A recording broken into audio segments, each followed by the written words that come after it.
Hello guys, welcome to my channel Learning Skill. I am Jyoti Chikka and today we will discuss 4 P's of customer services.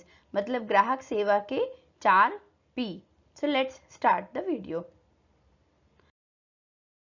Today's agenda means what we are going to discuss in this video. First we will discuss customer or consumer का meaning. Then we will discuss 4 P's of customer services. Meaning of customer and consumer.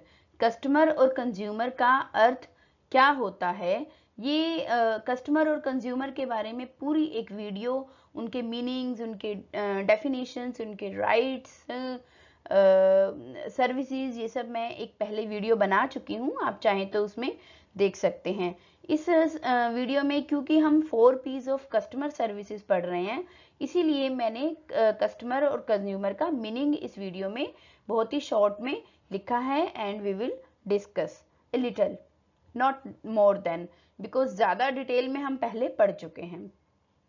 तो हम पढ़ते हैं ग्राहक और उपभोक्ता का अर्थ. तो ग्राहक कौन होता है, उसको इंग्लिश में ग्राहक को कस्टमर बोलते हैं. तो customer is a person who purchases the goods और सर्विसेज फ्रॉम रिटेलर. मतलब कोई भी ऐसा व्यक्ति जो रिटेल शॉप से कुछ भी खरीद के आ रहा है, वो कौन होता है, कस्टमर होता है. नेक्स्ट है कंज्यूमर. कंज्यूमर कौन होता है, consumer is a person who actually consume the goods. तो कंज्यूमर एक ऐसा व्यक्ति होता है जो उस खरीदी हुई वस्तु को उपयोग करता है, उपभोग करता है. उसे उपभोक्ता या उपयोगकर्ता भी कहते हैं.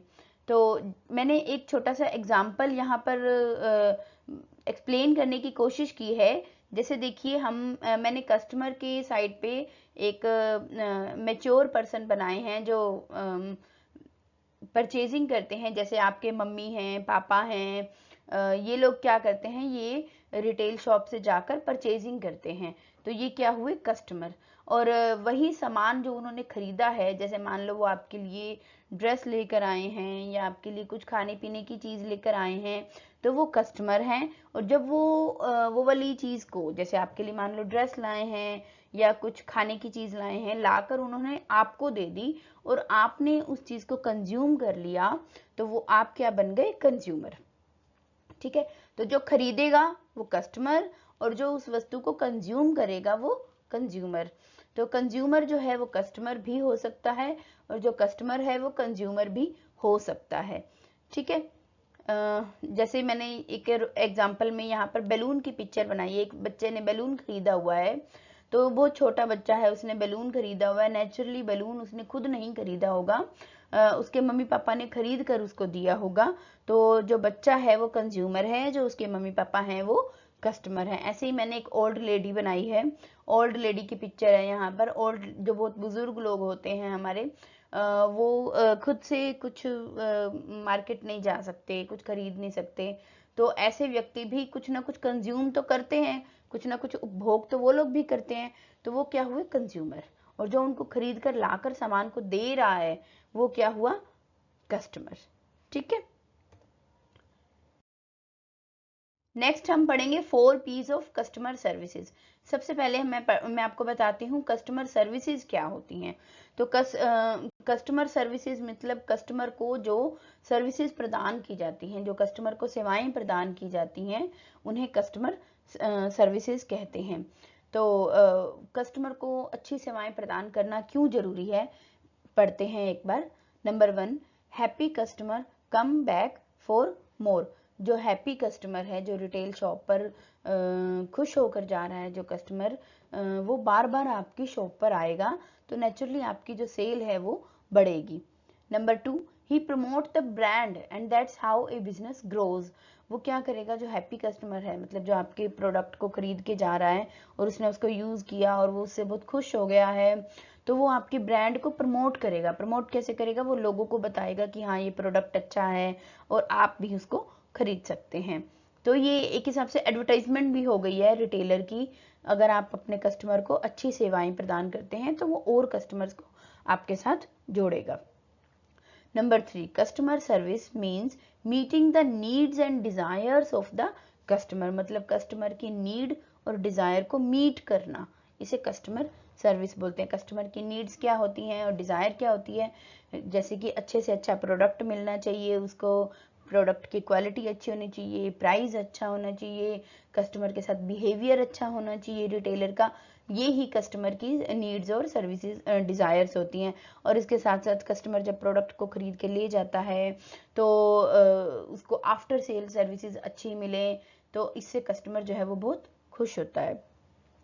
The features of good customer service or the 4 P's of customer services include, तो ऐसे ही जो कस्टमर को अच्छी सेवाएं हैं, सर्विसेज हैं, इनको हमने 4 P's माना है, 4 P's of customer services।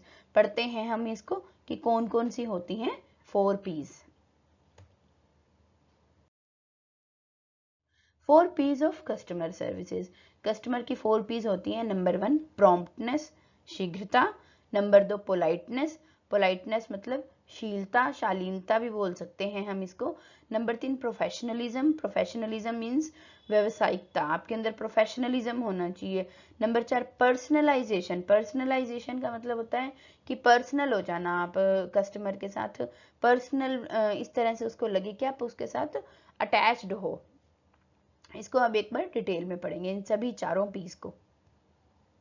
Number 1 promptness, promptness शीघ्रता।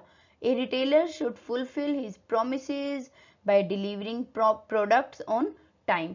अगर रिटेलर ने प्रॉमिस किया है कस्टमर को कि वो टाइम पर डिलीवरी दे देगा तो उसे टाइम पर डिलीवरी देना चाहिए।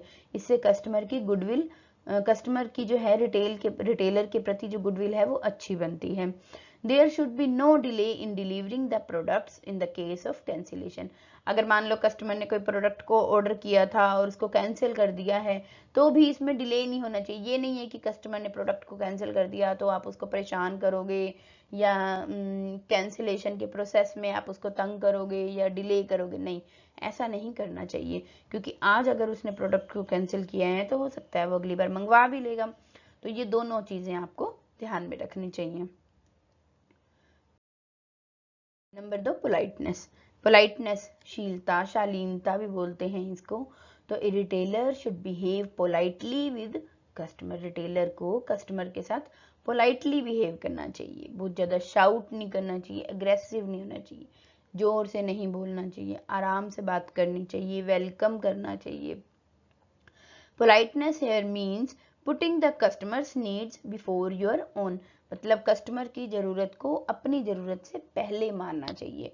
जैसे देखिए, अगर मैं एक छोटा सा एग्जांपल देती हूँ आपको, अगर आपके साथ भी ऐसा कभी हुआ हो तो आप जब शॉपिंग करने जाते हैं और मान लो कोई रिटेलर जो है वो खाना खा रहा है, लंच कर रहा है, तो कुछ रिटेलर वो वेट करवाते हैं कस्टमर से, जबकि कुछ रिटेलर्स क्या करते हैं अपना खाना भी बीच में छोड़कर वो पहले कस्टमर के साथ डील करते हैं। तो इससे क्या होता है, कस्टमर को एक पॉजिटिव वाइब्स मिलती हैं कि हाँ, he is very good in his behaviour, in his profession. तो पोलाइटनेस होनी चाहिए, वेलकम करना चाहिए उनको, अच्छे से ग्रीट करना चाहिए, प्यार से बोलना चाहिए। तो ये सब पोलाइटनेस में आता है। नंबर 3 प्रोफेशनलिज्म, प्रोफेशनलिज्म भी होना चाहिए पोलाइटनेस के साथ साथ। प्रोफेशनलिज्म व्यवसायिकता बोलते हैं इसको।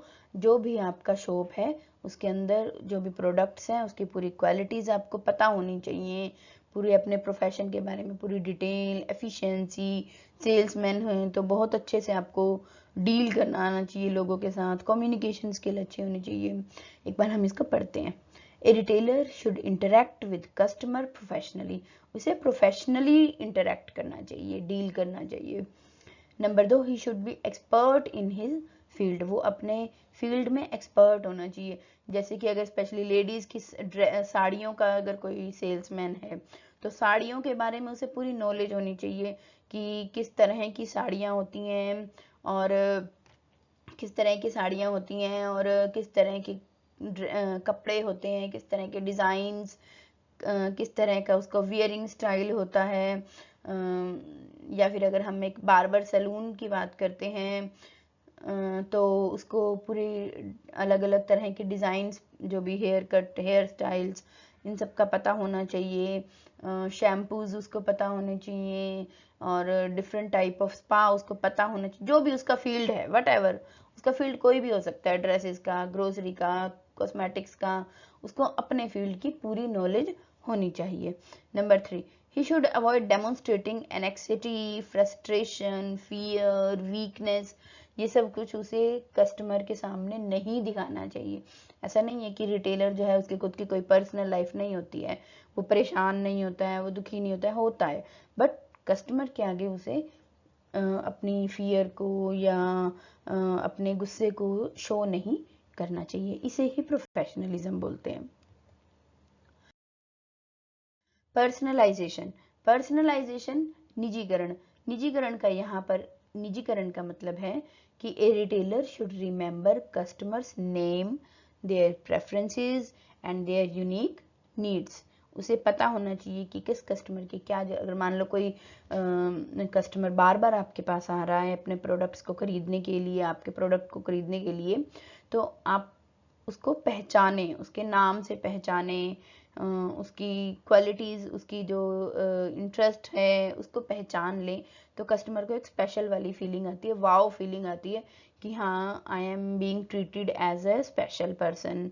तो it increases their loyalty, engagement towards the business. इससे कस्टमर के दिल में उस रिटेलर की लॉयल्टी बढ़ती है कि यस, ये बड़ा ही पंचुअल है, बड़ा ही लॉयल है अपने काम के लिए।